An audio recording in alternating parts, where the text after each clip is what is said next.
Năm 2025, một vụ bê bối chấn động Trung Quốc đã xuất hiện khi một người đàn ông giả gái tự xưng là Hồng Tỷ lừa tình hàng loạt người đàn ông khác, quay video và phát tán để kiếm lời.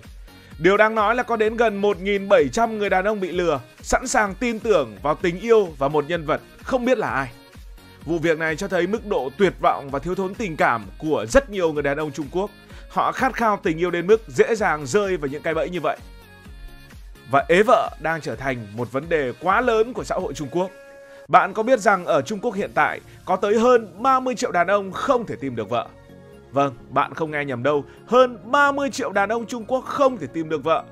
Con số này gần bằng với dân số mới nhất của Ukraine. Và 30 triệu người này lớn hơn cả dân số của nước Úc, lớn gấp 3 lần dân số của Bồ Đào Nha.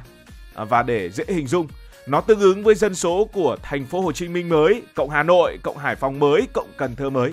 Tức là nó giống như khi bạn tới thành phố Hồ Chí Minh, tới Hà Nội, tới Hải Phòng, tới Cần Thơ, không gặp bất kỳ một người phụ nữ nào, tất cả đều là đàn ông, một thế giới chỉ toàn là đàn ông mà thôi.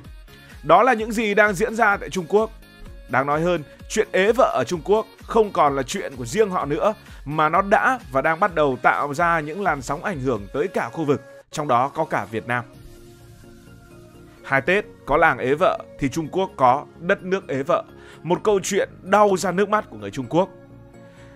Câu chuyện này thì có nguyên nhân lịch sử sâu xa của nó từ cuối những thập niên 1970, khi Trung Quốc thực hiện chính sách dân số, mỗi gia đình chỉ được sinh một con. Ý định ban đầu là rất tốt, kiềm chế đà tăng trưởng dân số quá nhanh. Nhưng mà khổ nỗi, trong một cái xã hội trọng nam khinh nữ ăn sâu hàng nghìn năm, chính sách một con đã làm hại những bé gái sơ sinh. Sinh một con ư? Gia đình nào cũng muốn sinh con trai để mà nối dõi tông đường, lo hương khói cho tổ tiên. Nên nếu siêu âm thấy con gái là tìm cách bỏ. Nhiều bé gái bị bỏ rơi, thậm chí không được khai sinh. Kết quả là đến những năm 2000, tỷ lệ sinh ở Trung Quốc đã lệch hẳn, 118 bé trai trên 100 bé gái. Một mức chênh lệch mà không một nước nào trên thế giới gặp phải. Và hậu quả bây giờ họ đã thấm. Trung Quốc đang dư ra hơn 30 triệu đàn ông không thể tìm được vợ. Ở Trung Quốc người ta gọi hiện tượng này là thặng nam. Đây là những người đàn ông ở trong xã hội giống như những cành cây khô, không lá, không hoa và không hy vọng. Những người đàn ông này phần lớn sống ở nông thôn, ít học thức, ít cơ hội tiếp xúc với phụ nữ. Và bây giờ đối tượng đàn ông ấy cũng đã mở rộng ra cả thành phố nữa. Phụ nữ thì ngược lại, càng có học, càng có tiền và càng không muốn lấy chồng. Phụ nữ Trung Quốc hiện đại sẵn sàng sống độc thân cả đời để được tự do, thay vì lấy chồng rồi lại bị áp đặt chuyện sinh con đẻ cái, chuyện làm dâu, chuyện chịu rất nhiều áp lực xã hội. Không thể tưởng tượng nổi hơn 30 triệu đàn ông dư thừa, điều gì đã xảy ra và điều gì sẽ xảy ra. Đơn giản không có đủ vợ, không có đủ cô dâu cho tất cả, đặc biệt ở những vùng nông thôn, nơi mà số lượng phụ nữ vốn đã ít, giờ lại ngày càng trở nên khan hiếm.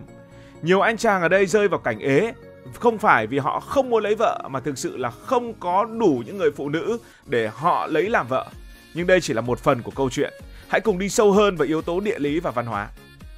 Một trong những lý do lớn khiến đàn ông Trung Quốc, đặc biệt ở nông thôn, khó lấy vợ chính là sự phân hóa rõ rệt giữa nông thôn và thành thị. Trung Quốc là một đất nước rộng lớn với hơn 1,4 tỷ dân, nhưng không phải nơi nào cũng có điều kiện sống giống nhau. Sự khác biệt về địa lý đã tạo ra những rào cản vô hình. Ở các vùng nông thôn, những tỉnh như là Hà Nam, Hồ Bắc hay là An Huy, đàn ông độc thân trên 30 tuổi đối mặt với một cuộc khủng hoảng hôn nhân thực sự nghiêm trọng. Muốn lấy vợ ở nông thôn Trung Quốc bây giờ cũng phải có nhà, có xe, có một khoản tiền mặt tạm gọi là sính lễ, dao động mà quy đổi ra tiền Việt có lẽ là khoảng trên dưới 500 triệu đồng. Với những thanh niên làm ruộng, đi làm công nhân, lương tháng vài nghìn tệ thì đó là cả một núi tiền không thể vượt qua. Có người phải vay nặng lãi để mà cưới vợ, cưới xong thì ly hôn vì bị lừa hoặc là sống không hợp. Thế là họ đâm ra mất niềm tin vào hôn nhân, cũng không muốn lấy vợ nữa. Và rồi hệ lụy bắt đầu xuất hiện. Hàng loạt ngôi làng toàn đàn ông độc thân mọc lên ở những tỉnh như là Quý Châu, Cam Túc, Thanh Hải, bên cạnh những tỉnh như là Hà Nam, Hồ Bắc hay là An Huy như đã nói.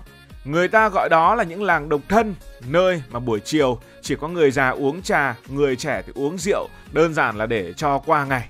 Có những người 40 tuổi chưa cầm tay con gái một lần, 50 tuổi vẫn sống cùng với cha mẹ già, không vợ, không con, không tương lai. Nhiều người trầm cảm, một số khác rơi vào tệ nạn nghiện ngập và phạm pháp. Trong khi đó, ở thành thị, tình hình thì lại khác. Phụ nữ ở thành phố thường có học vấn cao, công việc ổn định, nhiều người chọn sống độc thân để mà tận hưởng cái sự tự do và phát triển sự nghiệp. Xu hướng này ngày càng phổ biến. Phụ nữ ở những thành phố lớn như là Thượng Hải hay là Bắc Kinh không còn quá mặn mà với chuyện kết hôn. Họ cứ thế sống vui, khỏe, có ích. Vậy thì tại sao đàn ông nông thôn lại không chọn những người phụ nữ ở thành thị? Rất đơn giản, phụ nữ ở đây đặt ra những tiêu chuẩn còn cao hơn cả phụ nữ ở nông thôn, nhà riêng, xe hơi, công việc lương cao và đặc biệt là hộ khẩu thành phố. Vậy là bạn đã hiểu tại sao mà đàn ông Trung Quốc đang ế vợ quá nhiều. Đáng sợ hơn, khi mà Trung Quốc không có đủ vợ cho những người đàn ông lấy thì một số người đàn ông Trung Quốc đã tìm đến những quốc gia nghèo hơn để mua vợ. Và Việt Nam, vị trí gần biên giới với Trung Quốc, và người Việt Nam và người Trung Quốc thì cũng có nhiều nét tương đồng, đã trở thành mục tiêu của những đường dây buôn bán người.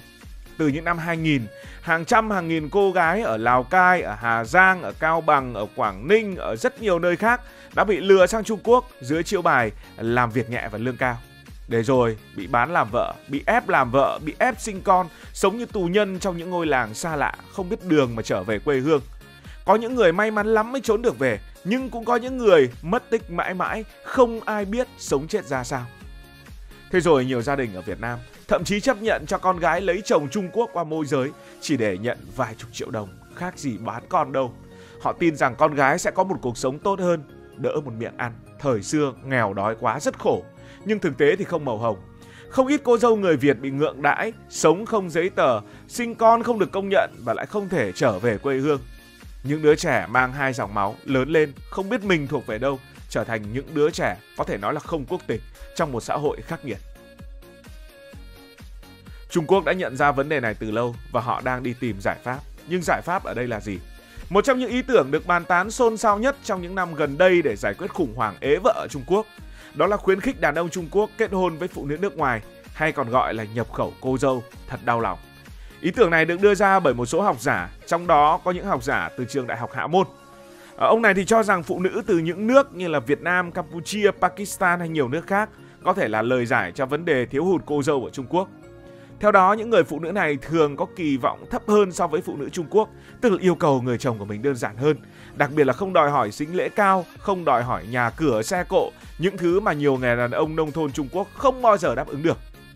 Tuy nhiên, các ý tưởng nhập khẩu cô dâu này đã vấp phải phản ứng gay gắt từ dư luận, đặc biệt là từ phụ nữ Trung Quốc.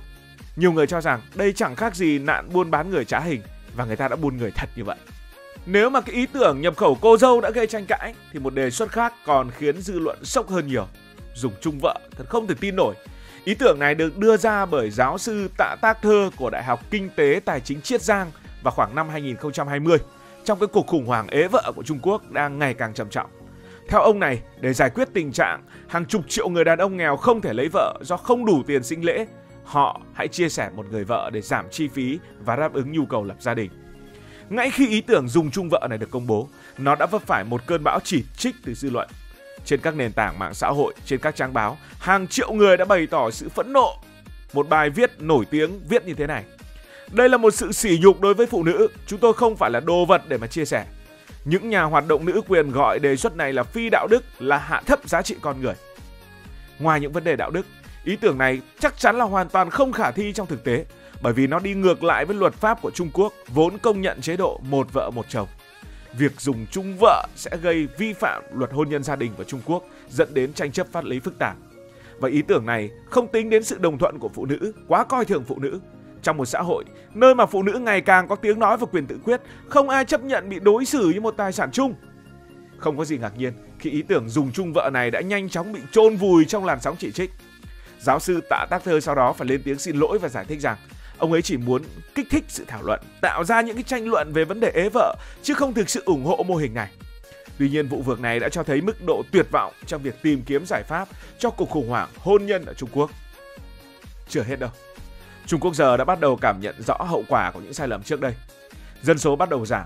Năm 2022 là lần đầu tiên Trung Quốc chứng kiến dân số tụt giảm kể từ nạn đói 1960. Số ca sinh ít hơn số ca tử. Phụ nữ thì không muốn đẻ con, nam giới thì không cưới được vợ. Chính quyền ra sức khuyến khích sinh con, cho tiền, giảm thuế, tăng phúc lợi, nhưng kết quả thì vẫn rất eo uột. Dự báo đến năm 2020, Trung Quốc có thể mất đi 200 triệu dân và trở thành một quốc gia già trước khi giàu. Câu chuyện về hơn 30 triệu đàn ông ế vợ ở Trung Quốc là một hồi chuông cảnh tỉnh không chỉ cho riêng họ mà còn cho cả thế giới.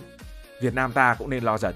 Khi một xã hội để cho giới tính bị chênh lệch quá xa, khi hôn nhân trở thành một món hàng đắt đỏ, khi phụ nữ không còn niềm tin vào gia đình, không muốn lập gia đình, còn đàn ông không có đủ điều kiện để lập gia đình, thì đó là dấu hiệu của sự mất cân bằng.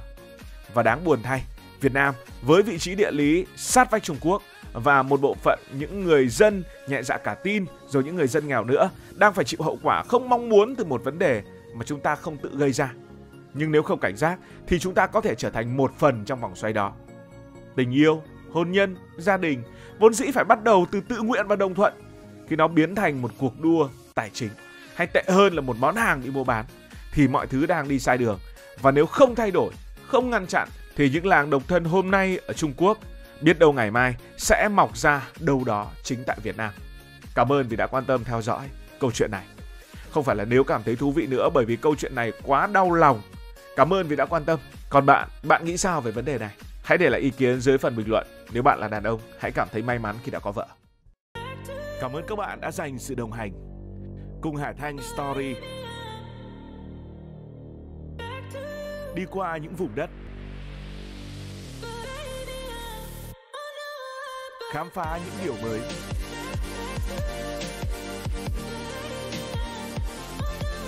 Đừng ngần ngại, hãy để lại những góp ý và xin được hẹn gặp lại.